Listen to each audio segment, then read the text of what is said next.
Hey guys, and welcome to a new video. In today's video, we're gonna take a review at the game Space Punks. We played it yesterday, and a lot of people asked me about my opinion and whatever.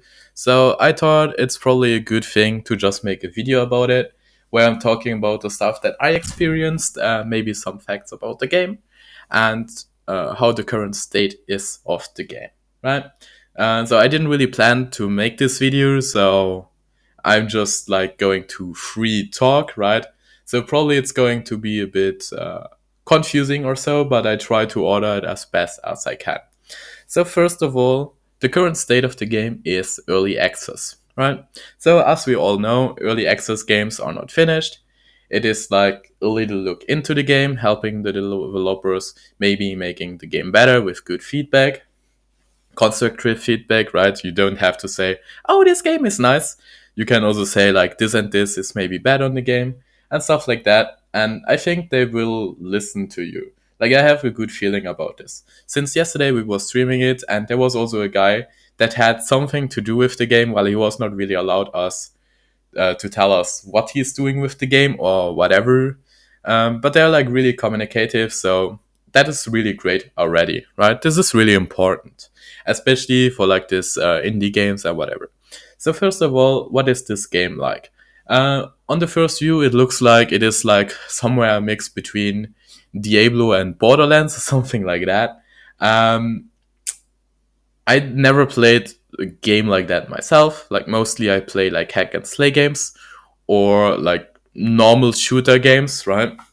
So, but yeah, it has an on top view. It is like somewhat hack and slay style, and well, it is a comic style, so like Borderlands.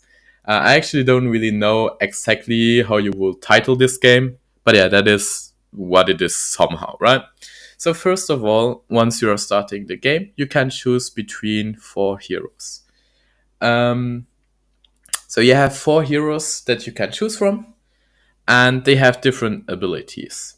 But before we're gonna talk more about the heroes, just a little information in the background. You can see a video of us doing a heist. Well, we're gonna explain later a bit better what a heist is, but it is like one of the end games. I personally think that's at least how I see it.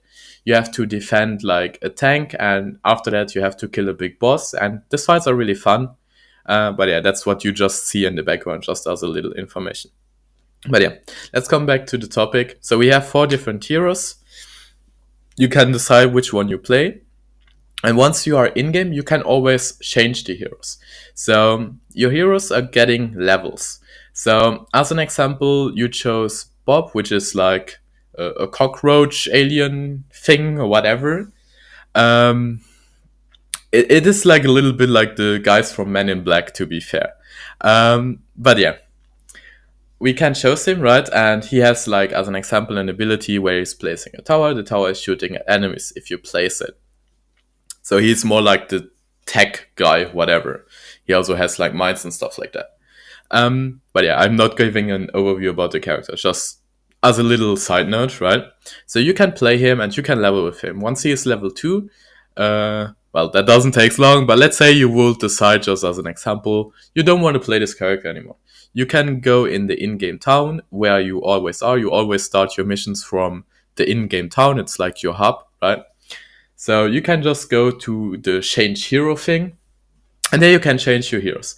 At the moment, you need premium currency. I don't really know if that is their plan to just give you the option to get other heroes over that. But that is how it currently is. Other than this, for premium, you can also only get skins and cosmetics and stuff like that. Heroes is the only thing you can also get with premium. But yeah, we have to see what they're going to do in the future. I think there is going to be a way to also get it without premium currency, or maybe you can get premium currency in game somehow a little bit, and then it's fine because it doesn't cost a lot. Like it is really nothing. Like I don't know. It looks like if you upload like $1 or so, you can buy a hero, and there are like three other heroes. So, but yeah, we will see what they're gonna do with that.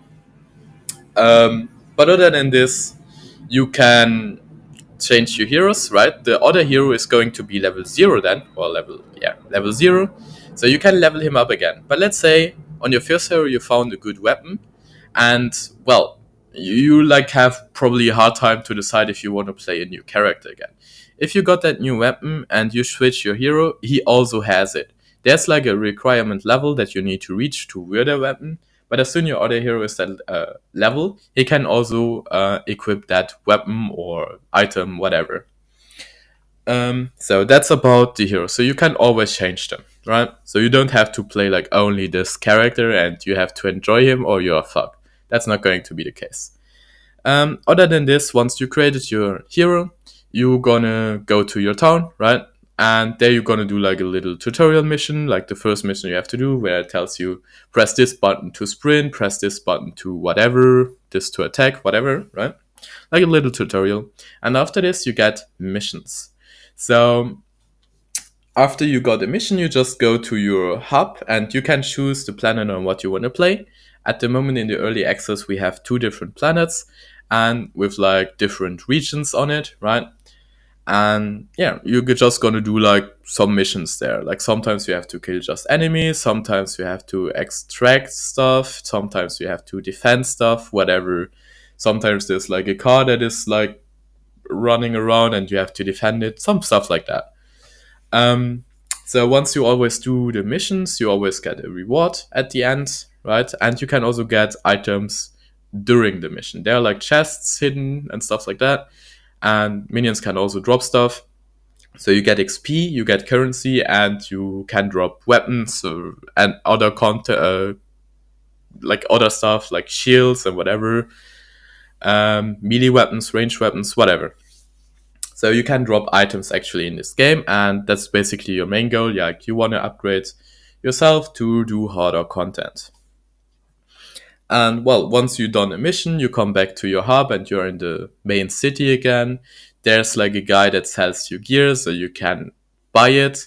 There's like a craft station where you can drop sometimes blueprints and then you craft the weapon. You can also find components to even make the crafted stuff better. For us, we always had more gear than we was getting from crafting. Maybe crafting is getting more important once you reach a certain level and you want to do the best gear. But yeah, we don't really know about this yet. There is also different rarities of weapon. You can drop a normal weapon, which is white. You can drop a rare weapon, which is green. An epic weapon, which is blue, and legendaries. Since I just saw blue and then directly legendary, I think there's nothing like purple or so, like we know from other games, right? I think that are like the 4 rarities you can have. Maybe there's something else. Maybe there's even something more rare than legendary. We don't know that, right? I only played for 8 hours. But yeah, on this 8 hours, we got like around 2 legendary weapons. I got 2 legendaries. My mate just got 1. And yeah, this legendary weapons are also really insane. They have like more abilities and they are really good. On the weapons itself, you can have mods. So you can choose if your weapon, as an example, does more crit multiplier damage, or if you want to have lifesteal on that weapon. So you decide yourself how your weapon is going to work, and you can always change that. As long the mod is on the weapon, you can always change what mod on the weapon is active, right? And legendaries have, as an example, more mods. And probably also more special mods, since I saw mods on this that I didn't saw on the other weapons. But not so sure about that. But yeah, that's basically the gameplay. So you're gonna do missions, you go to the 2 different planets, and after that you're basically pretty much done. And you're still gonna have this heists that you see in the video behind me. And yeah, so this is like the stuff. There's also something called star shooting or something like that, or star shooters. This is like, well, PvP, but also not really. Like you not fight against each other, but you have like little missions to do, and you gather points. You have 6 events, at least that's the stuff that we played. You have 6 events that you need to do, and the guy that is winning get the most rewards. So as an example, they're like battery spawning, like any objectives you have to pick up and bring to your base. And you know, like you can also destroy the stuff from the enemy players, right, to like fuck them up. And the more batteries you have in your base, the more points you gather, and after a certain amount, the guy with the most points has won. Or you have to kill enemies really fast, so the guy that was killing this NPC monsters as fast as possible wins as well, or like in the certain amount of time. Sometimes you have to kill them with melee weapons, sometimes with ranged weapons, and whatever. But yeah, so that are like all the PvE actions you can basically do in this game so far. Again, it is really early access. We don't know if they plan like something else into the game. You also have like on the planets itself sometimes missions that are popping up like every 20 to 30 minutes. You can do them, and if you do them, you can choose if you want to do them in normal, hard, hardcore. I don't really know all the difficulties. I think there was like 4 or 5 you can choose. The harder you make the mission for yourself, the more rewards you get. um, well, you can always play with your teammates, as you obviously see in the video, but you can also play solo if you want to. As an example, Heist, which you see in the video, you can only play as 4 players. You can play with randoms or with like premates. That doesn't matter. There's an automatic group search for it, so you don't have to worry about finding someone. Um, but yeah, like the other missions you can do solo, but they are recommended to play as a group. So the game really wants you to play in a group. Also, your attacks are synergizing together. So, as an example, we was talking about Bob, who is able to place a tower, which is shooting at enemies. If you stand next to a certain other hero, so if my friend plays Iris, as an example, which is like a bluish girl with like tentacles and whatever, if I stand next to her and I plant my tower is like upgraded, and he can also stun enemies. So every single shot that he is making can also stun or like freeze enemies or whatever. So that's really insane. So you can play really good together in a group. So maybe I guess you will want to have all 4 different champions so you can synergize attacks better. I don't really know if that's going to be the meta or whatever, but I think it would be really nice, right? But yeah, that's about that. So there is group play involved, and there are mechanics for making group play better. If someone is dying in your game, you have to revive him. If you don't revive him in between 30 seconds, your mission is failed. So that means if someone is like fucking things up, you need to make sure to recover him. So you always want to stay together. You don't want to spread too far out. It can be a little bit a hard time with randoms at the first time, but as soon they understand it, and the game gives you a really easy entry. It's not that hard. So I think people will get fine with that. And at the end, you have 30 seconds, which is by far enough time to reach them and to revive them, even if they are not so good as you. So you don't have to worry about it too much that someone can fuck it up. Well, but yeah, these are the facts how the game is like at the moment. Um, One more thing, hardcore was not really like the hardest mod, was not really so hard for me. It was okayish hard, and yep, you can die if you don't know what you're doing. You can, that's totally fine. Um, but I think they should make like an other mod as an example where if you die, you're permanent death. Like no one can revive you, and if the whole group dies, like you're just dead. And like make something harder where it scales up even harder for the more hardcore players. I don't even know if that's like their plan to make a higher difficulty, since Asuni was like just a little bit above the requirement gear or even on the requirement gear with good weapons, we was easily running through it. Sometimes we was able to play missions where we didn't match the requirement level or power level, and that was really hard. But as soon you get it, it is really easy. And I think like as at least as an end game, they should have something higher. Well, this is my personal opinion. I also play a lot. I'm not like, well, I'm new to this kind of games, but I'm not new to any games, right? They're like more casual players than me, which is totally fine. And for them, it's probably hard enough. But I would wish for myself that there will be like a mod that is harder. Maybe like someone of the game is also watching this review. So if you watch this, please, guys, make something. Thanks. But yeah, other than this, I was talking about the 2 planets that we have.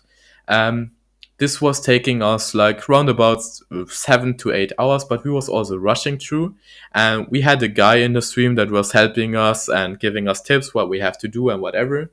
So we was even faster, and yeah, we are always racing through games. So that means I will say, as a casual player at the moment, you will have something around 15 to 20 hours of gameplay where it isn't repetitive, where you just go through the story and the quests. And after this, you can obviously also still grind and like get more gear.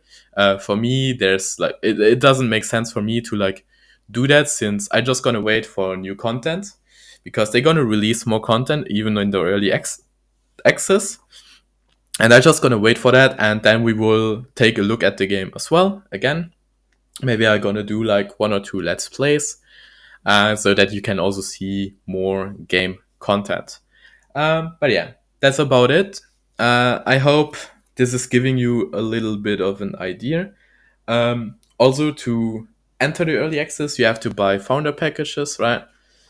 So you can spend monies to get the founder packages, right? Also, they're gonna give away keys on their socials and on their Discord. I'm gonna link the Discord in the description below. So maybe you can also have a chance to get it for free. But so far, you need to pay for it, which is totally fine. I mean, you have to decide for yourself it is worth the money, right? But I had a lot of fun, so I can recommend it. And yeah, thanks for watching, and see you guys the next time. Bye bye.